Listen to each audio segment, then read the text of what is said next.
Good morning, good afternoon, and good evening, and thank you very much for joining us today. We have a great WebEx, and what I'm going to do is I'm going to turn it over to Sean Mintz, who will have a brief conversation about mentoring before he turns it over to Catherine Mossop. Hello, thank you everyone for joining us today. My name is Sean Mintz, and I'm the president of Mentor City. It's really terrific to be partnering again with Celestica on another event. We've actually seen our biggest response ever for today's session, so very excited about that. For those of you who are not familiar with Mentor City, what Mentor City is, it's like eHarmony, but for mentoring. We establish online mentoring programs for organizations, and there's also a global mentoring program that can be accessed by everyone. The platform matches you to a mentor or mentee and then leads you through that entire mentoring process.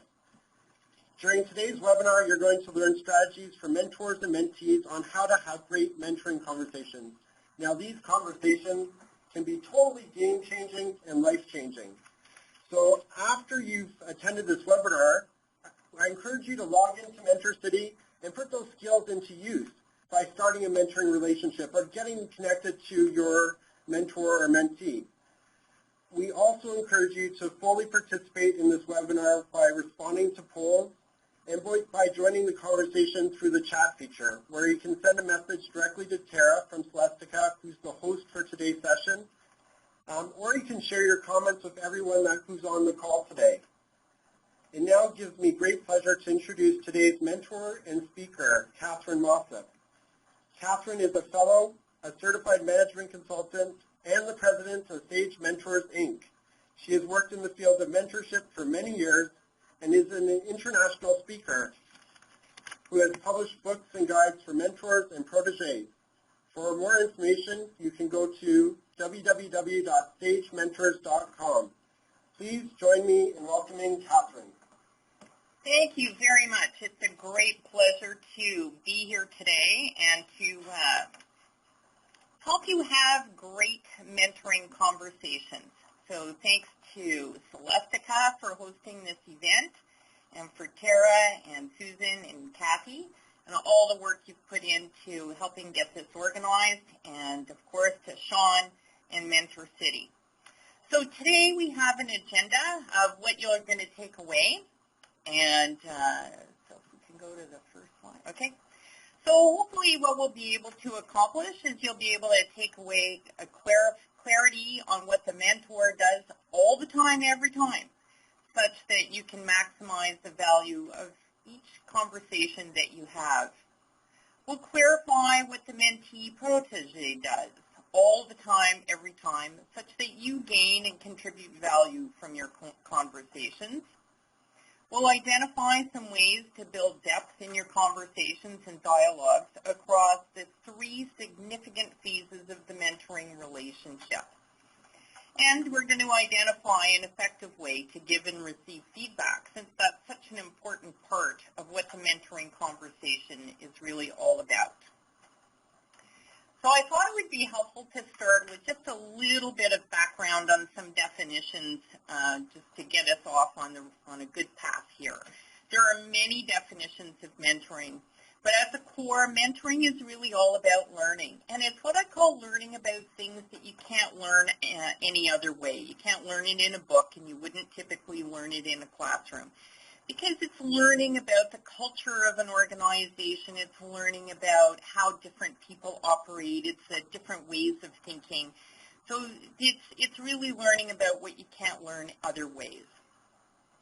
The learning happens through a dialogue. It's the sharing of the stories, and that dialogue can be person to person, it can be in small groups, and it can be through your online dialogues and through your Mentor City chat processes.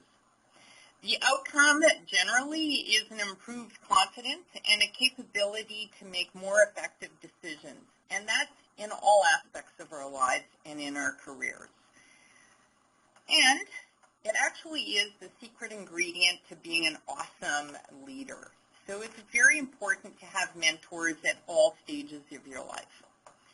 So in the end, one of the better ways to distinguish between what mentoring and coaching does is to look at mentoring as a Sorry, I'm just trying to bring up the next slide here. Mentoring is a facilitated reflective process. That's what a mentor does. They facilitate this reflection that produces an improvement in the overall quality of decision making, and that's the outcomes for the protege.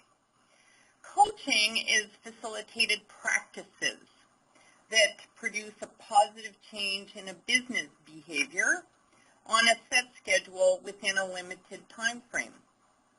All mentors use a variety of coaching processes over the time in their relationship, but not all coaches do mentoring, and so there's a really important distinction there. But other than that, there's a lot of crossover between the two. So there's some underlying ingredients that you need to have in place for a very successful relationship. There has to be trust, and the trust in the relationship needs to be very solid and at a very deep level. So it takes a little bit of time to build that trust relationship, and we'll talk a little bit about that in the conversations that you have. There needs to be an understanding that mentoring is a way of learning what can't be learned in other ways. So telling people to go to a class or something is not necessarily going to be the most helpful way of having a dialogue and a mentoring conversation. There is always an invisible structure that is a foundation and for effective mentoring conversations, and I basically describe it as having a bunch of resources behind a curtain that help support the dialogue and the relationship. So it's not about filling in forms, it's about knowing that there's some models and some tools that are there to help you depending on what is going on in your conversations with your partner. And there needs to be a good understanding of what a mentor and a mentee do in order to contribute to achieving learning goals. I think one of the things that's really valuable to understand is that both mentors and mentees are learners in the relationship. So let's take a look at what is it that mentors and mentees really do? Okay, so let's have our first poll question here. What makes for a poor mentor, first of all? So can we load up the first poll?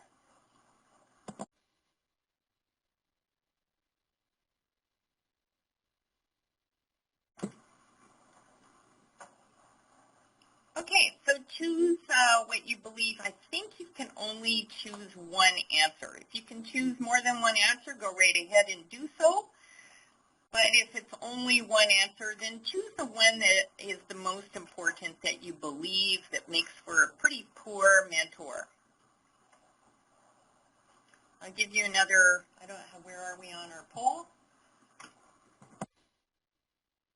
And I'm reminding you to submit. And if you go to the next slide, we'll all be able to see what are the questions. So what makes for a poor mentor? Being a teacher, problem solving for the protege, giving advice, mentor does all the talking, a clash of values, disclosure of a confidence, attempts to create in my own image, superficial conversations well past the getting to know you stage, or not being available. Okay, so we have another 2 minutes.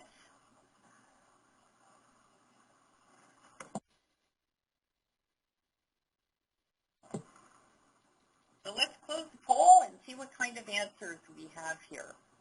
It's just compiling. Give it a few seconds.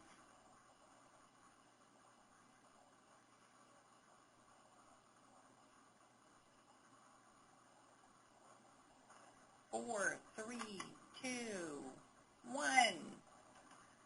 And what have we got? Can everybody see this? I can't. Okay. So being a teacher came up low. What did it come up? The mentor does all the talking. That's the number one. Or superficial conversations, pretty high. Attempts to create in my own image, And some people had no answer. Okay, let me talk to you a little bit about being a teacher. Every once in a while, the mentor is going to be in a teacher role, but it's not a predominant one. That is going to be more related to kind of the coaching thing. So I might have the opportunity as a mentor to coach a protege on a how-to. So how to make a presentation or how to deliver something and influence somebody. So I might do a little bit of that. Problem solving for the protege is one of the poorest things that a mentor can do, because it's all about the protege learning and seeing things from different perspectives so that they can solve their own problems. Mentors do not give advice. So that's an important distinction, and it's one of the areas where mentors feel at the greatest risk. They often will say to me, I'm really worried about giving bad advice. And I say, great, I'm really glad that you say that, because I don't want you giving advice, period. It's all about how do you ask really good questions. So the only advice that I say is really good advice to give is when you see your protege kind of heading off a cliff and causing themselves extreme danger, it's quite okay for you to put your hand up and say, don't do that. It's a career-limiting move. Sometimes a mentor will do all the talking, but we don't always want them to do that. We want them asking questions and really helping the protege to find a pathway forward. So the mentor's talk should be in sharing their story at some point along the way in the conversation, but not usually initially. The clash of values usually tells me that the flexibility and the openness in the relationship is not there, and there's an opportunity for greater exploration so that we can find different ways and different approaches to something. The disclosure of a confidence would be, I think, deadly to the relationship. And attempts to create in my own image are equally problematic. And superficial conversations well past getting to know you stage would often tell me that the mentor may not be serious about the relationship or may not know what it is that they're expected to do, and there may be some opportunities to do some learning around that. And not being available is an area, again, where sometimes a mentor or a mentee may be traveling and have a lot of difficulty being available, but it's very important for both partners to establish some kind of way of following up.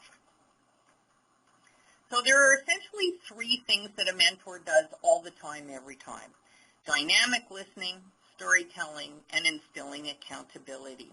Dynamic listening is a process of listening for insight and for asking questions that provoke thought. It is not what some people might think of or have experience with or have some training in that's called, I've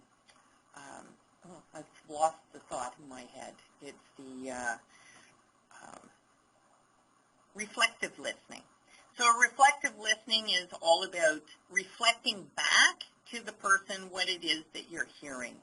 Dynamic listening is looking at asking more questions to get at more issues or more information, and it's about suspending judgment so that they can dig deeper and do more discovery. So the questions sound more like, I'm curious about something, if you could explain something, or help me understand a process differently, or describe the thinking that you had around this particular issue. So that's how dynamic listening sounds. We use stories a lot.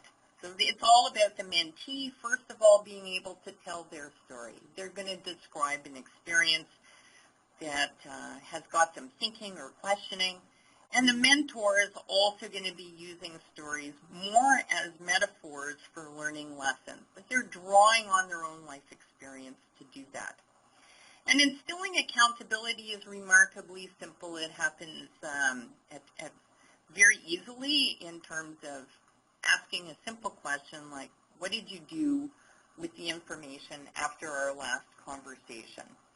So a mentee is not really expected to make decisions or to change a way of thinking immediately in the mentoring conversation. So if the mentor's role is to stimulate greater thinking and processing, so the mentee will take that information away or take that experience away, take those questions away, and have a deeper reflection and then approach something from a different way. So now let's take a look at what makes for a poor mentee or protege. And again, let's open up a poll here. So what makes for a bad protege? Is it possible to be a bad protege? Yes, indeed it is. So the first item there, hidden expectations that the mentoring relationship will result in getting an assignment or a referral from their mentor. For some people, they might think, well, if I have a mentor, I'm going to get a promotion, or I'm going to get the inside scoop on a job, and that's not what it's all about. Not setting the direction or having an agenda, staying focused on what we call how-to questions. They don't bring interesting or important questions to explore, so they're staying social in the relationship. They don't follow up or follow through on commitments, or don't take the time to build trust in the relationship. So let's take a look at what we've got going on in our poll. We'll give you a couple more seconds here.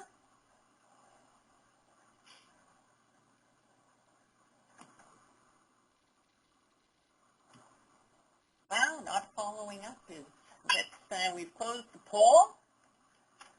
And our highest numbers are actually around not following up on follow-through on commitments. I think that's very interesting.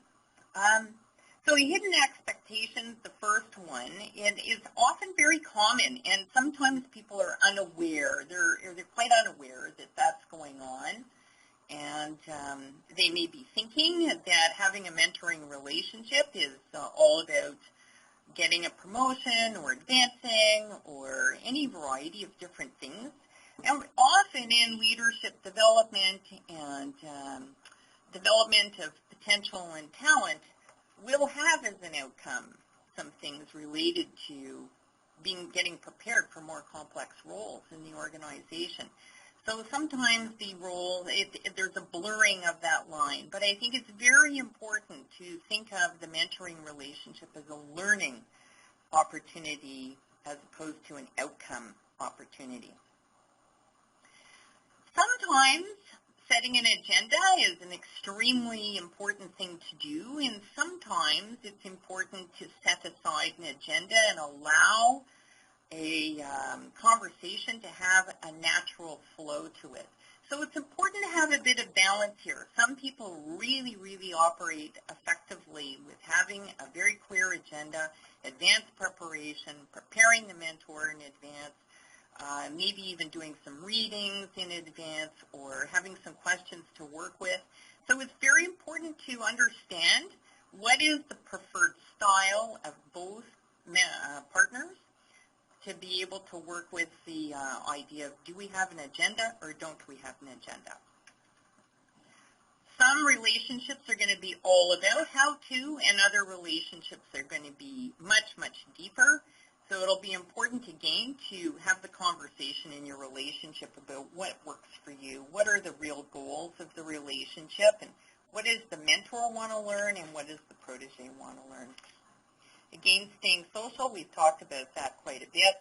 Not following up or follow through, so it's important for the mentor to know and understand how it is that they're adding value in that relationship. So the follow-up feedback that's provided by the mentee in subsequent conversations is extremely valuable to the relationship.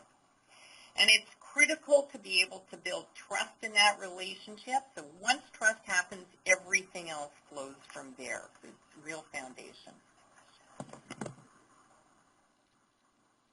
Couldn't storytelling sound like advice? I hear it all the time when folks are quoted They say, I had a mentor and they gave me the best advice I ever got. Yeah, sometimes a story will sound like advice. I think that we have to use that word very carefully. So it can also be a great big, what I call a great big hook that is very attractive. So say a protege goes with a particular problem that they're sorting through, and the mentor says, well, if I were you, I would do X. Those are what I call dangerous territory conversations that could lead to real quicksand and lead you into quicksand and very difficult to get out of. The reason why is that a mentor does not live your life. So they're missing vast amounts of context around which that particular situation exists. And the real goal of that conversation is to explore what are all the different options. And one of those options might be to take a particular pathway.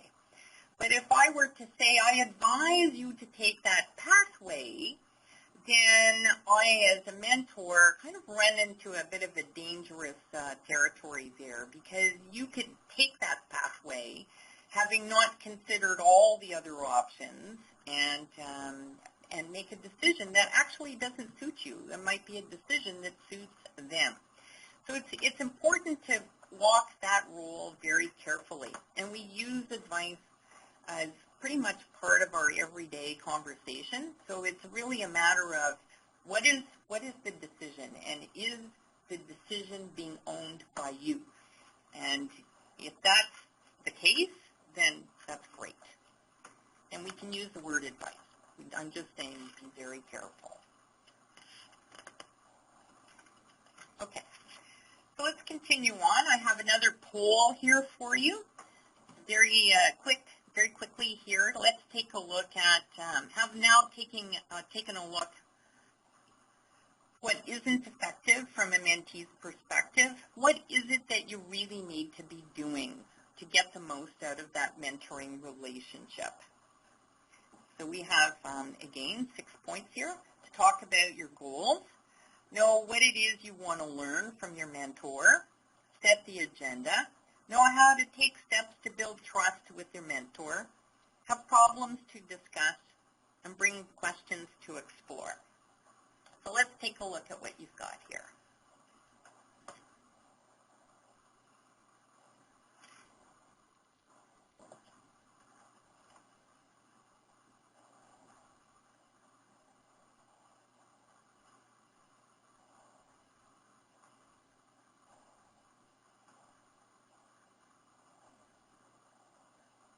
How are we doing? Wow, you're getting big numbers.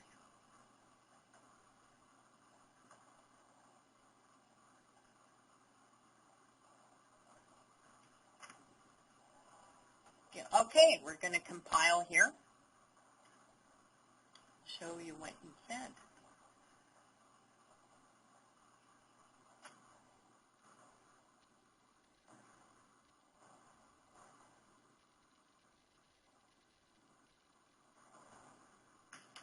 Okay, so aside from no answer, talking about goals is the number one, and then bringing questions to explore is number two.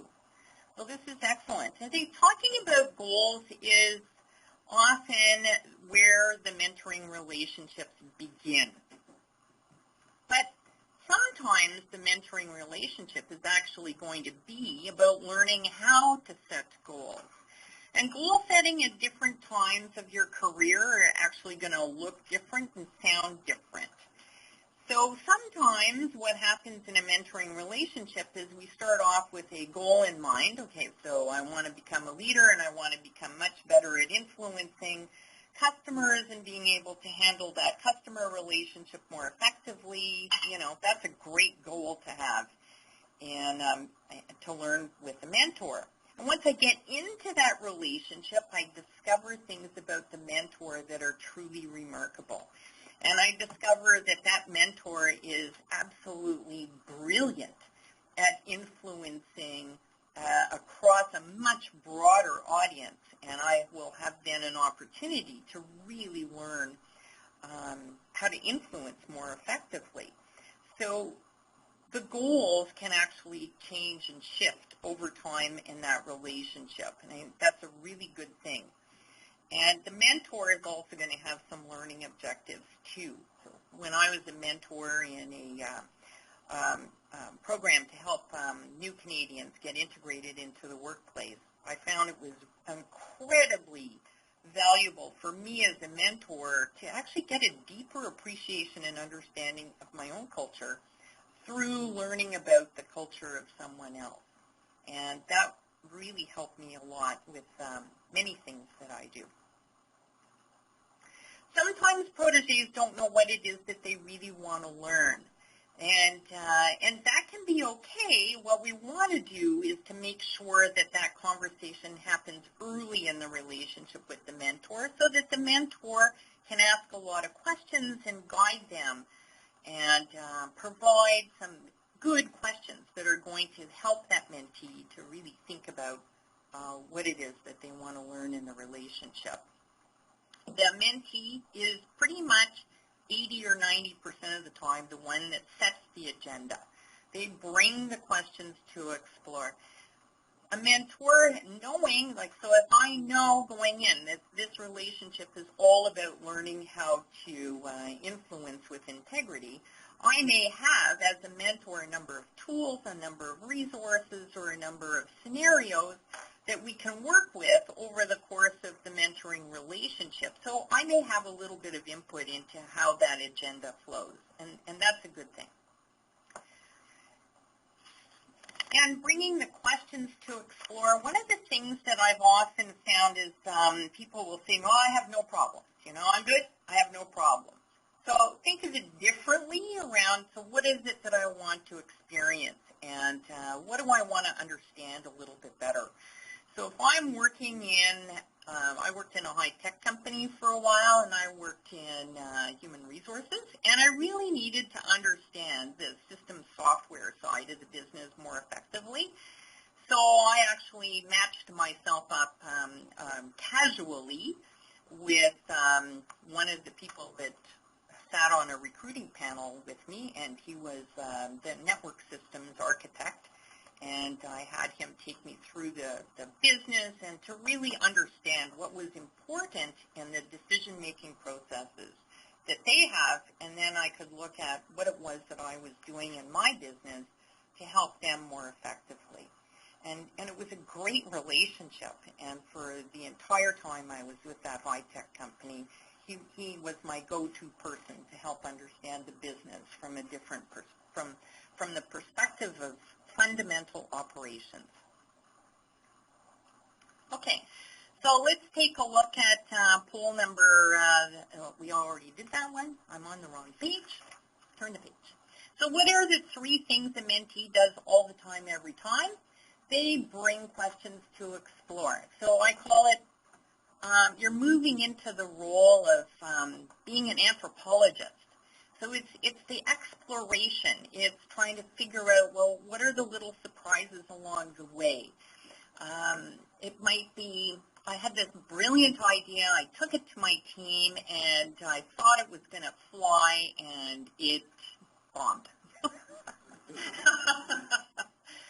And it happened. And that's a great thing to take to your mentor, because the mentor is going to help you understand. And they'll talk to you about who the stakeholders are and what's important to them and what the pressures are that they're experiencing, and how did you position it, and how did you set yourself up for success, and all of those different wonderful questions that take that particular incident and to help you understand it in a very different way. So those are the experiences that catch you by surprise. And then ultimately there's that moment of self-reflection and that aha that happens somewhere along the way. And what a mentor does, I think if you're in Canada and you drive from Toronto to Montreal, which I used to do frequently, it would be somewhere around Trenton that I would have that aha moment.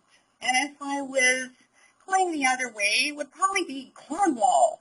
And it would happen 2 years later after the conversation. So what a mentor does is they speed up that process. They bring a much higher level of immediacy to it so that you don't have to be 9 hours in a car all by yourself reflecting on conversations that happened 2 years earlier. Okay, so let's take a look at the three significant phases of conversation and dialogue that a mentoring relationship progresses through. And all relationships and all conversations actually go this way. We start at 1, we go to 2, we go to 3. And where we are in our relationship, we'll spend more time. So at the very beginning of our relationship, we will spend probably 60% of our conversation just getting to know each other. So that's relationship building. And in this part, we're focusing more on finding the common ground, and we're trying to become attuned to each other. So we're looking for common values. We want in the mentoring relationship an opportunity for the greatest amount of diversity to occur. I worked in an engineering environment, and then at that environment, diversity meant you were either an aeronautics engineer or you were a mathematical engineer, and that was very different. That was diversity. I have children that come from other parts of the country, other parts of the world. So I live diversity at my dinner table, and it's a very different kind of experience. So diversity is really anything that is different. Different way of thinking, different approach, different businesses, different backgrounds, whatever it is, it's different. And it's being open to discovery about that differentness and finding common ground. So the greater the opportunity for diversity in your relationship, the greater the opportunity for learning. It's truly fabulous. So I don't need to have a relationship with somebody who thinks exactly the same way I do. The whole idea is to get a different perspective. The second phase is the technical conversations, and I call them technical not from a scientific point of view, but from a how-to point of view. So the focus here usually is on how-to. So that's when someone comes to me and they say, okay, I'm going for an interview. How do I get through the first phase of that interview? I'm going to make a presentation. Can I help practice the presentation? Or I'm going to put myself in a competition process, and how do I do that? I'm going to go to an event, and I want to know how to do networking. It's all about how to. So it's really a learning, task, process, focus. So through those conversations, we will often build greater levels of trust as we learn and experience. And that's probably the place where the word advice will pop in a little bit more often. You know, I advise you to start this way in your interview. And that's actually all about feedback. The third phase is something that we call strategic. And here the focus is on understanding what we call the why behind an issue or an experience. So it's understanding the stakeholder experience. So you had this experience, X happened, and we want to know what's behind that. What were the issues? Who was affected? And so we're cascading it up and out, really. That's what we're doing. So it's looking at what does it mean? So if we take, say, in phase 2, how to go about building a network. So how you go about building a network is you attend events, you meet 3 people, you capture their business card. That's a how-to. When we look at it from a strategic point of view, the question becomes how important is having a network to your career, leadership, decision-making processes? That becomes a strategic question, a strategic reflection. In many ways, so trust is built in phase 1 and phase 2. That's where it's built. And the real learning actually takes place in phase 3, or the strategic conversations, and it takes time to get there. And if we think of every conversation that we have with our mentor and our protege, our mentee, we always start at the relationship building. So again, if you're in Canada and if you're in Toronto, then the first conversation we always start with is, how's the weather and how's the traffic? So that's the Canadian way. And then we always have that conversation, or how was your weekend, and blah, blah, blah. It's all that's relationship building small talk. Very important to have. And so in the early part of our relationship, that kind of talk happens for about 60% of our conversation. By the time we've had 2 or 3 meetings, that shrinks dramatically to maybe 20% of our conversation. And then it focuses more on the technical. Then by the time we have built very solid trust, we can go straight into, so how was your weekend? Fine, great, and right into more of the strategic issues. So I'm going to be making a presentation to the CEO of XYZ company in order to sell them this fabulous product, and I want to have some conversations with you around how I know and understand the client, how it is that I want to be able to present to them, how this is going to be a solution to their business processes, et cetera, et cetera. So it's a very different type of conversation depending on where you are. So we have a question on the line, and the question is about how much time is spent in phase 1 and phase 2 compared to phase 3. Okay, very good question. Most of the time, people will spend the bulk of their first conversations in getting to know you, relationship building questions. So phase 1. And I'm going to take you through some sample conversations for each of these different dimensions. So the first 2 or 3 calls or conversations you have, or meetings that you have, will be predominantly phase 1 and a little bit on phase 2. So in that phase 1 relationship building, you're learning about each other, you're establishing a method of how you're going to work together. If you're going to be in an online relationship, you need to talk about how you communicate and what's important to you and how you like to give and get feedback. Those are all critical elements. Phase 2, you're going to start to bring in more of the, I'm in a new team, I want to be effective there, I'm working on leadership skills development in these particular areas. How am I going to go about doing that? We might practice. We may be using some tools to help facilitate a process. We'll spend probably 6 months in that area.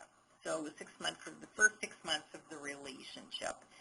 Once very solid trust is there, the more strategic conversations happen. And that's where I say real meaningful stuff takes place, because that's looking at things like how important is this to you?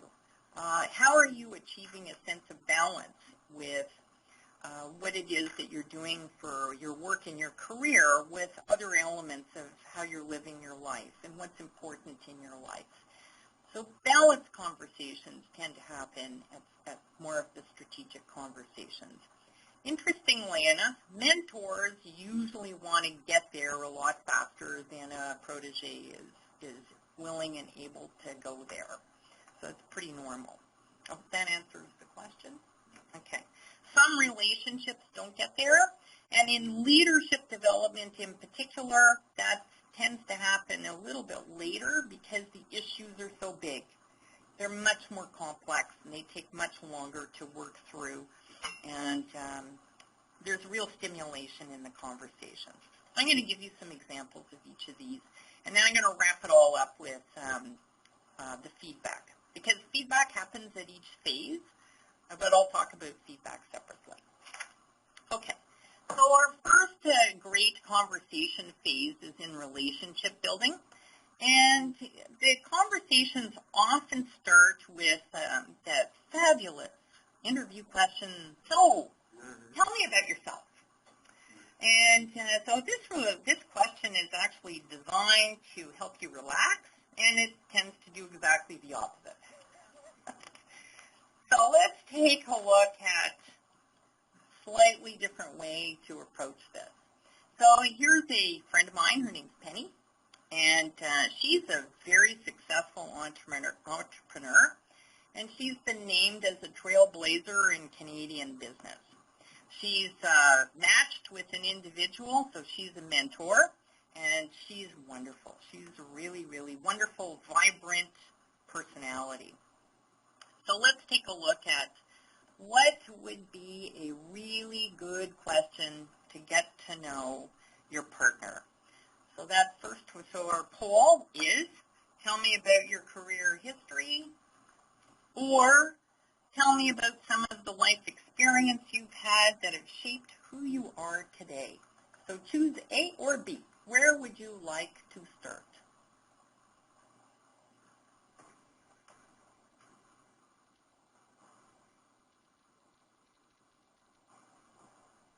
Of course, I've set you up.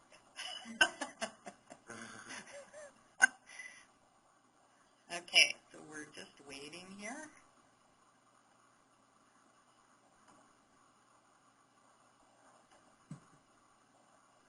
So this is great. So let me tell you a little bit about this as its polling is compiling.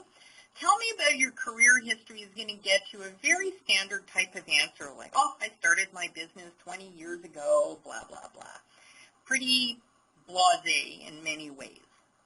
If you use a question like, tell me about some of the life experiences you've had that have shaped who you are today, you're going to get a remarkably rich story from Penny. She'll tell you the amazing story of how she was homeless, penniless, a single mother with an education based on how she describes it, living on the streets, and how she started her business by polishing shoes. And so she owns a business that is a shoe shine business that's in all of the tunnels in and around downtown.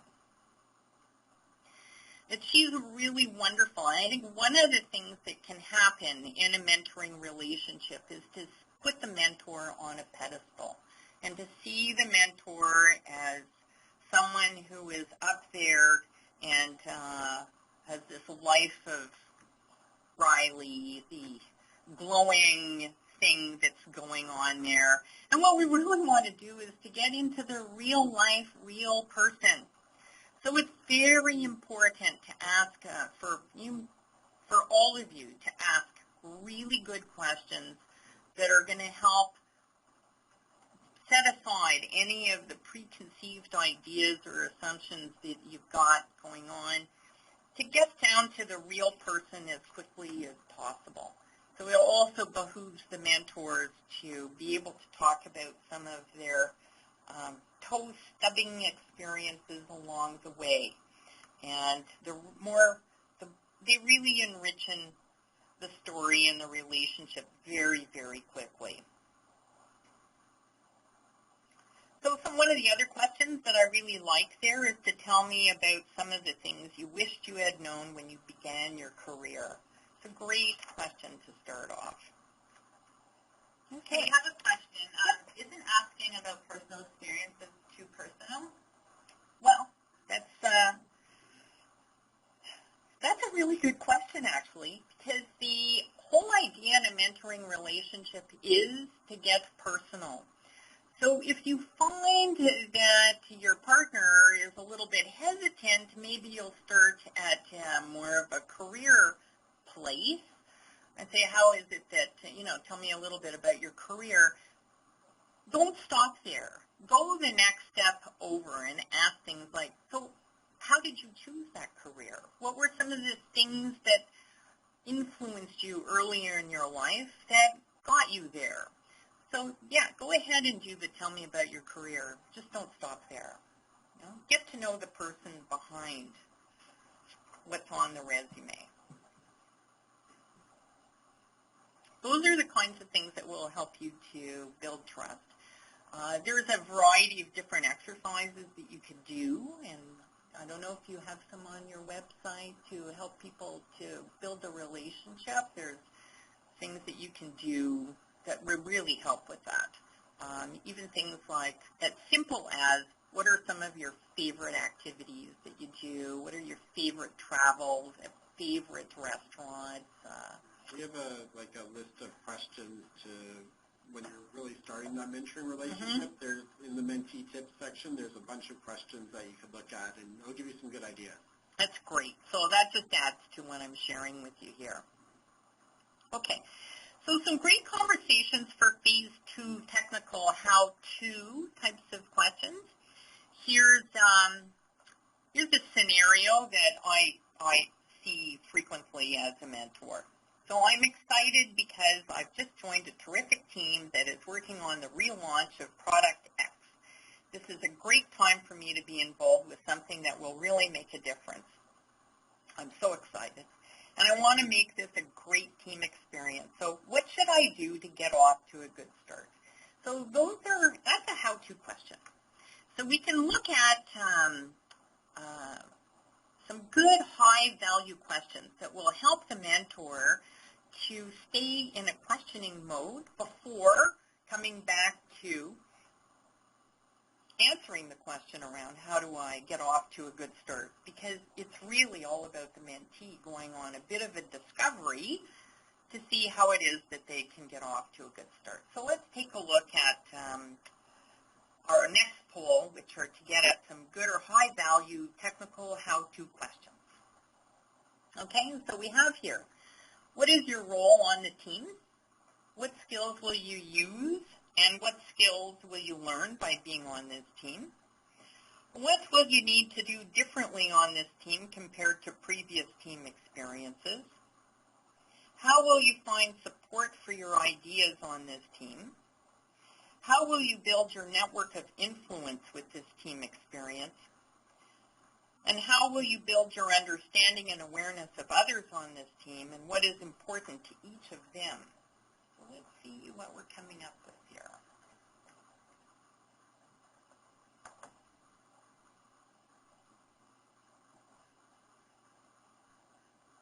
Now, one of these questions is actually fits in our next category, which is the strategic questions.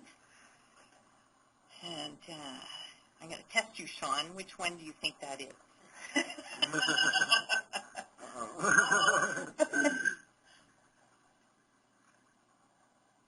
All right, so let's take a look at this.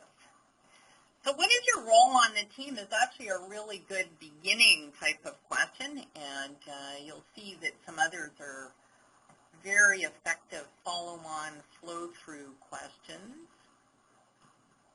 How will you build your understanding and awareness of the others on this team and what is important to each of them? Scores the highest?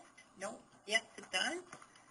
And that's fabulous because it's, you could probably have just that question in your mentoring meeting, and you're going to have an amazing dialogue for the entire time that you're there.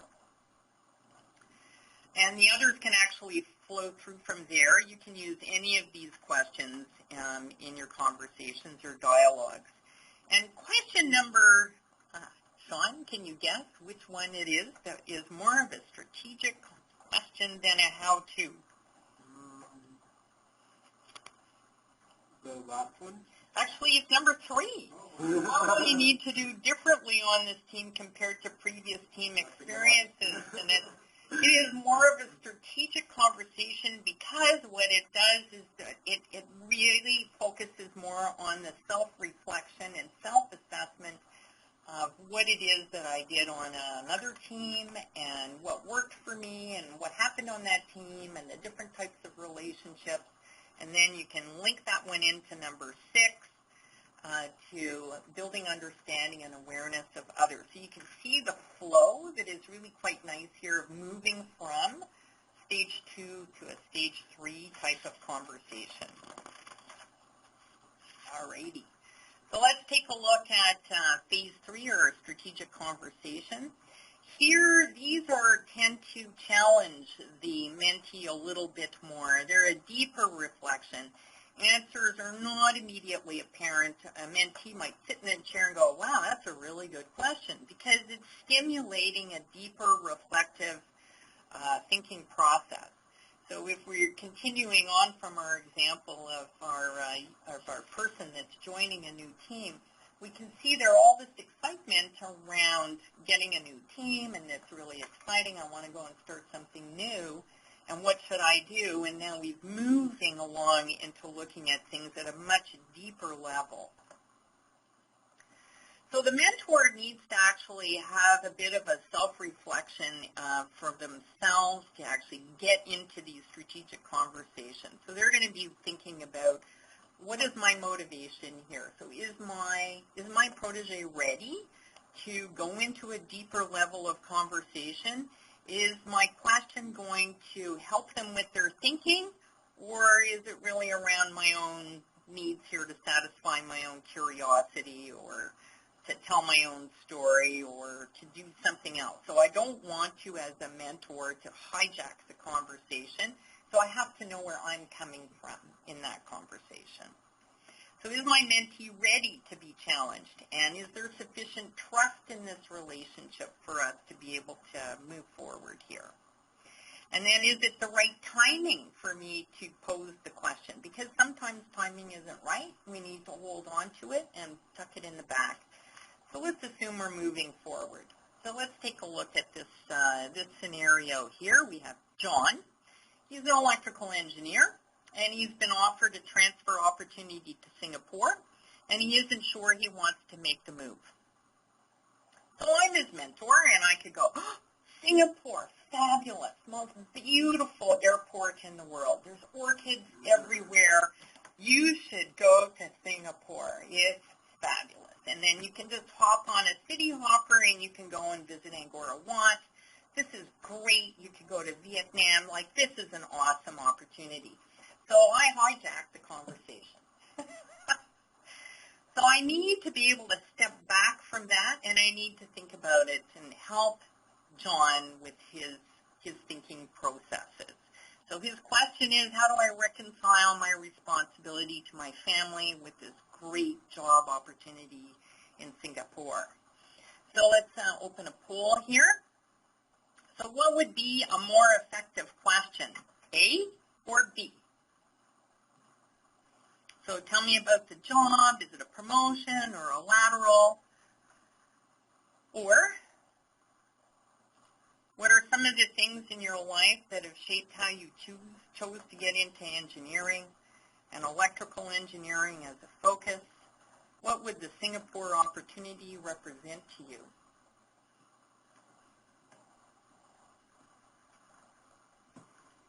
Alrighty, so you've learned very well. You're a wonderful group of people to work with. A great strategic question really is B. What are some of the things in your life that have shaped you? How would the Singapore opportunity represent to you? Other good questions would be, what would be the right amount of risk for you to take in your life right now? What are some of the other things going on in your life that have an influence? What is important in your family relationships at present, and how would these change?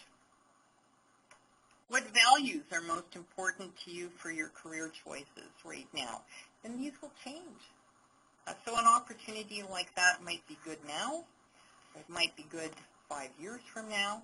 So there's lots of opportunity for exploration.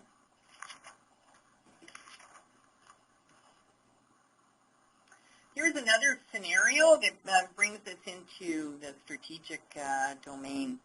So I was in a meeting with my boss, and I was trying to make a point about my financial analysis on this project. And he kept saying, I need to think strategically.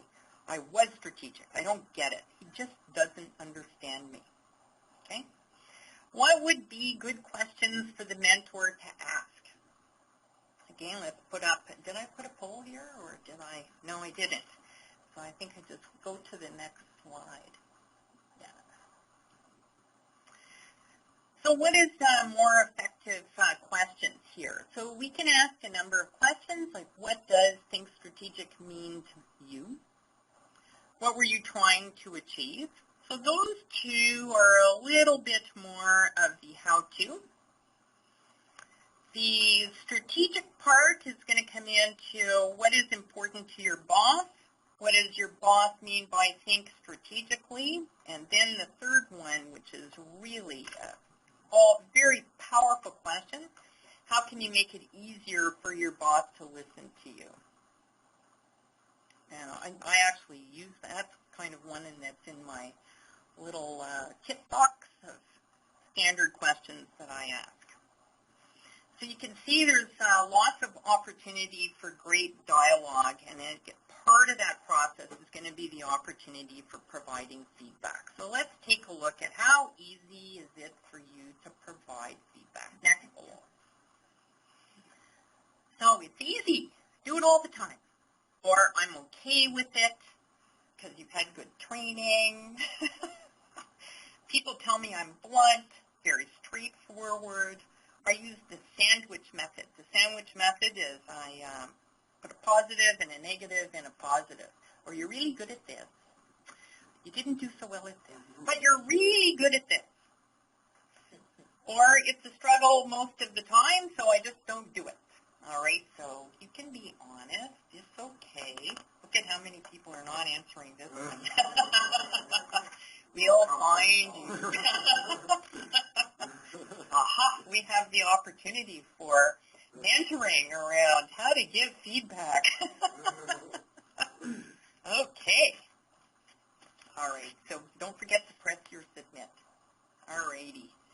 So what have we got here? I'm okay with it. Yeah, and a lot of people saying, forget it, I'm not doing this. All right, so I'm not even going to answer the poll. Okay, so feedback, I want you to think of feedback in the mentoring relationship as a challenge that turns on the light. It's the aha moment. It's the opportunity to explore, and it's really essential to our success that we get really meaningful feedback. So it's important in your first meeting to talk about what kind of feedback it is that you want. So I'm going to say it's permission-based. Give each of you permission to ask for feedback and to get feedback. At the same time, it's important to talk about how it is that you like to get feedback, because feedback always generates some kind of an emotional reaction. And for some unknown reason, when we read feedback in an email or on a dialogue box, it gets interpreted with pretty much every imaginable bad weather, bad subway experience that we have. And we think that someone is causing us harm. So it's very important to have a little heart-to-heart at the beginning of your relationship and talk about what kind of feedback is going to be important for you, how you like to get it. It's very important when you are delivering feedback that it, what I call, lands successfully. So is the individual getting the message that you want them to get?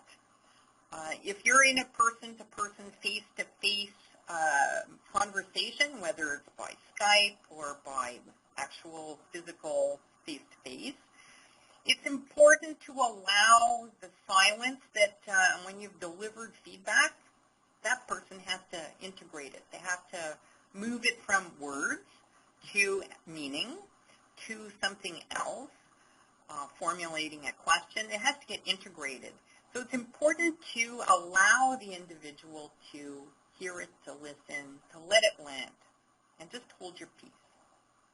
I'm a very extroverted person, and so I like to fill all available space with sound. So it's important for me to remind myself when I'm providing feedback to be very thoughtful in how I shape that feedback and what is it that I'm trying to accomplish, to deliver the message, and then to sit with silence and allow the silence to do its magical work. The sandwich method, I will say, actually creates an enormous amount of confusion for people. So learn some skills to deliver feedback in a more effective way. So there's a difference between evaluative feedback and developmental feedback. There will be times when you will use both. So evaluative feedback, of course, gives you a value. So if you're thinking about it in terms of a performance review, you might get a score. Or if you are making a presentation, you'll get a score. So the score in itself may have some value to you, but what you want to be able to do is move it over to developmental feedback, because developmental feedback is more around, so you had this particular score, what is it that you want to do in order to make it different?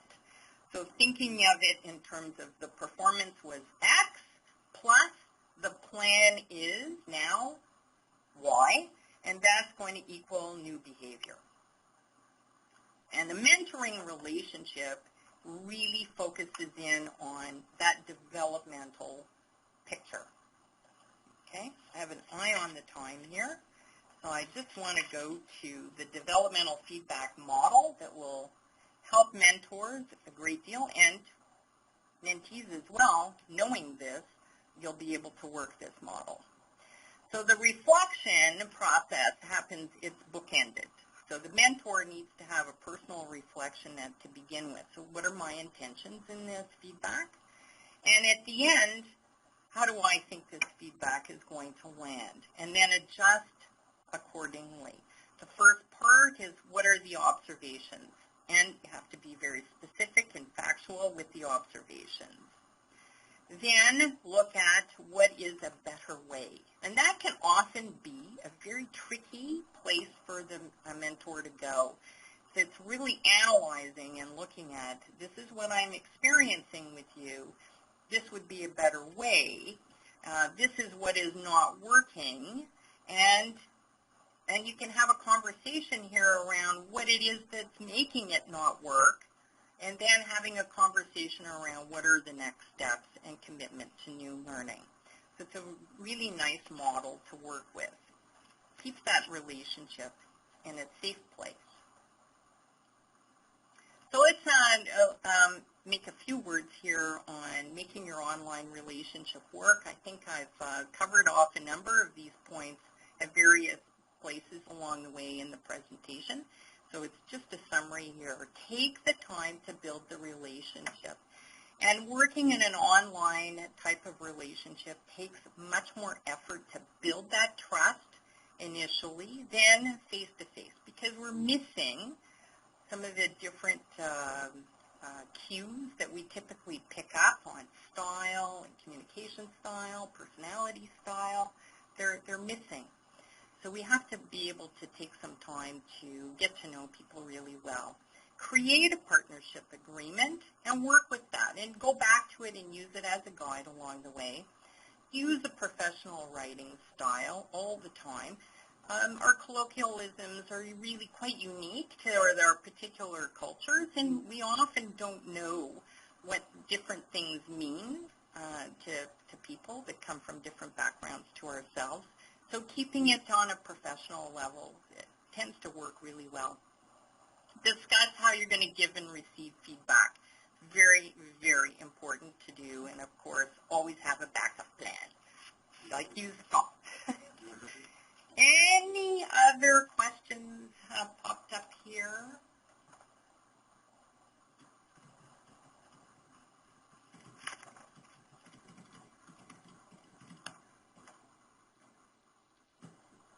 Okay, do we have a question? If anyone has any questions, operator, can you please open the line? Ladies and gentlemen, if you would like to ask an audio question, you may do so by pressing star 1 on your telephone keypad.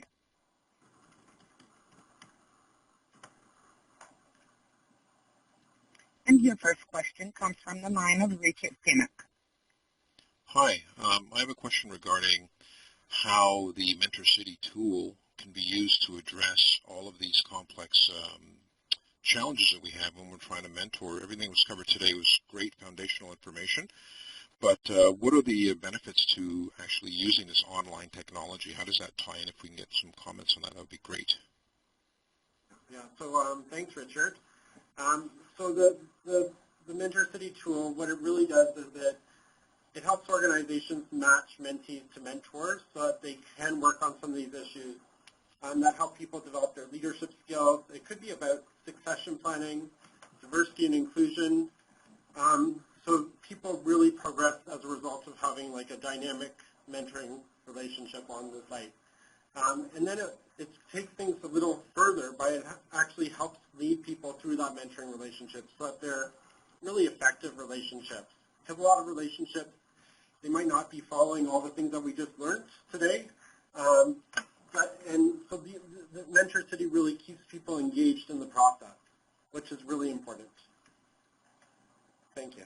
Okay, thanks.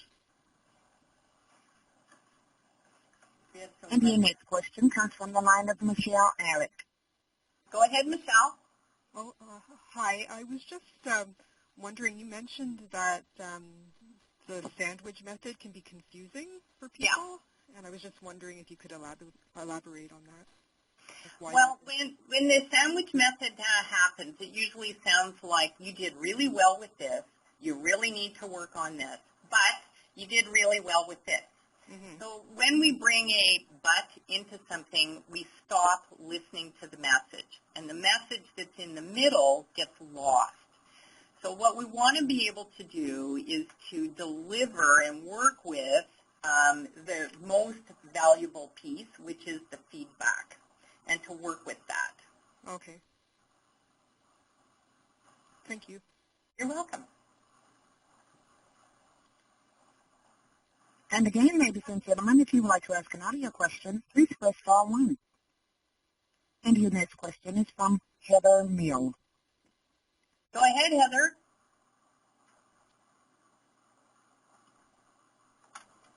Hello, Heather. Sorry, And Heather, your line I'm sorry about that. I had my mute button on. I just wanted to add to that last question. If you are saying that the sandwich method can create some confusion, do you have any advice on how to give that direct feedback without it coming across as being a negative, which, I mean, in some cases it can be a negative, but are there any specific examples of how you can give that feedback when most people are used to hearing that sandwich method? That's a really good question. Let's go back to the model if we can. And I wonder if I can, off the top of my head, create something that might be helpful here.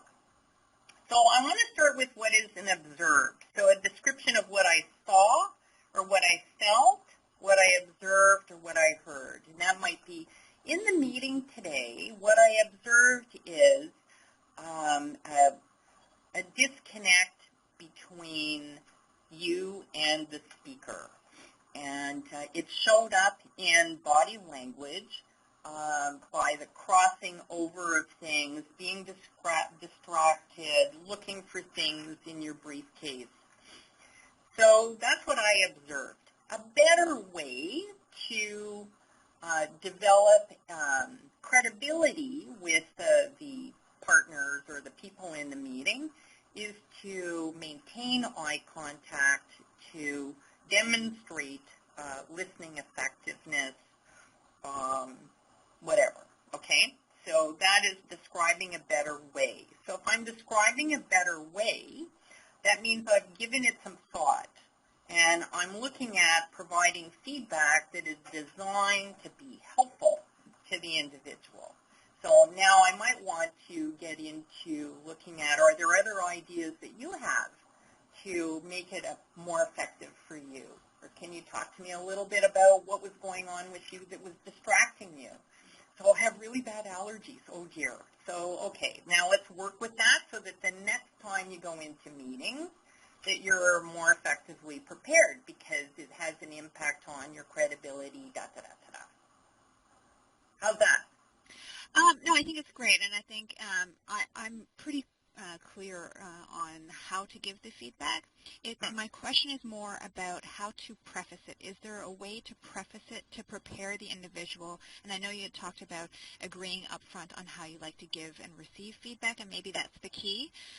But if someone has always received that sandwich method, and you are cognizant of the fact that in maybe it's not widely used, but in that particular case with that particular individual, they're used to receiving feedback, and you just walk into the situation and it immediately gives them constructive feedback. The response might be of, an emotional response. Yeah. So is there anything that, any tips and tools aside from agreeing on the method? Because in theory you can agree on the method, but is there a softer approach, I guess is what I'm getting at. That's a great question. And I think one of the things that I typically do is I go back to what is the purpose of our relationship and what is it that we want to be working on. So let's say that this individual wants to work on building a higher level of credibility with certain individuals, and my role is to provide observations around what is enhancing the individual's credibility and what is detracting from the individual's credibility. So I'll probably go back to what are the goals of the relationship initially, see if that works from there.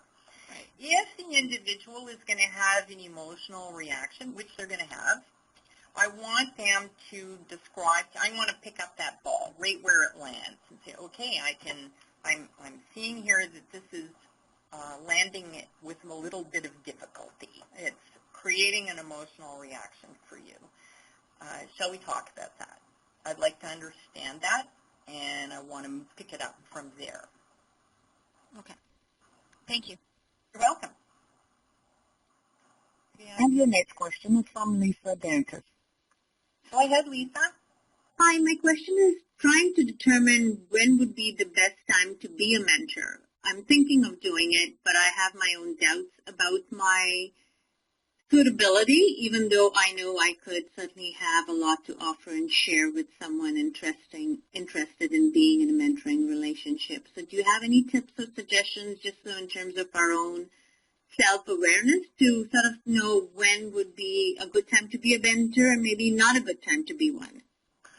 Well, I'm going to, off the top of my head, I think there's a number of questions that you can address for yourself. The first being, do you have the time?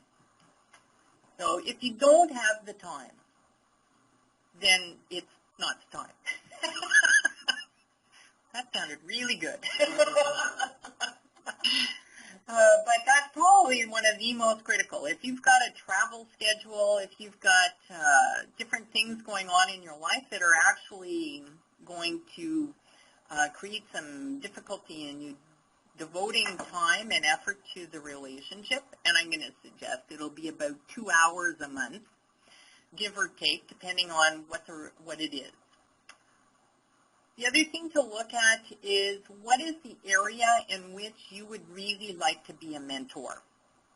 So if you have something unique and special to offer, so for example, I'm actually an online mentor in a process for people with adopted children that have special needs, because I'm one. And I can do that in my off hours. And my experiences are really significant, and I have something to offer. So I can do that. And it's the only mentoring I'm actually involved in that is not part of my work life right at the moment. So I can do that. So you got to think about that. What is it that you really have to offer? The other thing I want you to think of is, what do you want to learn? So you've got a learning that needs to be a part of that relationship. Because if you aren't learning something, you're going to lose momentum very, very quickly. It's got to be meaningful for you too. So what do you want to take away from that relationship? So those are really your 3 key questions. All right, great. Thank you. You're welcome. We have some online. So we have one online, and one of the questions is, how would you work with an age difference issue? So many new employees and younger employees can mentor the more mature employees with new communication tools. Mm-hmm. So how can you set up that sort of mentoring situation? So I'm guessing that the challenge is the challenge with the older people. So it's what we call reverse mentoring. The key there is going to be on motivation. And do you have motivated participants? And it's going to be extremely important to prepare people for the relationship. So having the opportunity for volunteering or the opportunity of choice. Do I want to be a protege? Do I want to be a mentor? And how is it that this is going to flow? Generally speaking, my experience with, say, the millennial generation is they like to have a little more structure. So they grew up with a great deal of structure, so they want to have more how-tos, how to be a mentor, how to provide guidance, how to help someone work the tools. So they need that. They also need to work on, of all things, it's going to sound peculiar, how to build a relationship. So it's about building a learning relationship. And if they're going to be building relationships with the generation that I fall into, so we love face-to-face, contact, chat, having coffee. It's like we're a generation that really likes lots of relationships. And if you come from Montreal, we like lunch. So it's important to do things to help bridge the differences and help support the relationships with what it is that's going to work for them. And one other question is, how do you get past the I didn't mean to or that wasn't my intention as reactions resistant to feedback? Oh, that wasn't my intention? Great. What was your intention? So for me, it's always about asking the next question. And I acknowledge the feeling that is going on at present. So it might be something of, I see or I'm feeling from you that this is hit a little bit hard. So would you like to tell me a little bit about that? Tell me more about how this is working for you or not working for you. So I use it to ask more questions, and I really want to acknowledge the feeling. Okay, well, thank you very much for your time, Catherine. Thank It was you. a very informative call. You're welcome. Thank you to everyone on the line, and we hope you have a great day. Bye. Thank you, and this concludes today's conference call. You may now disconnect.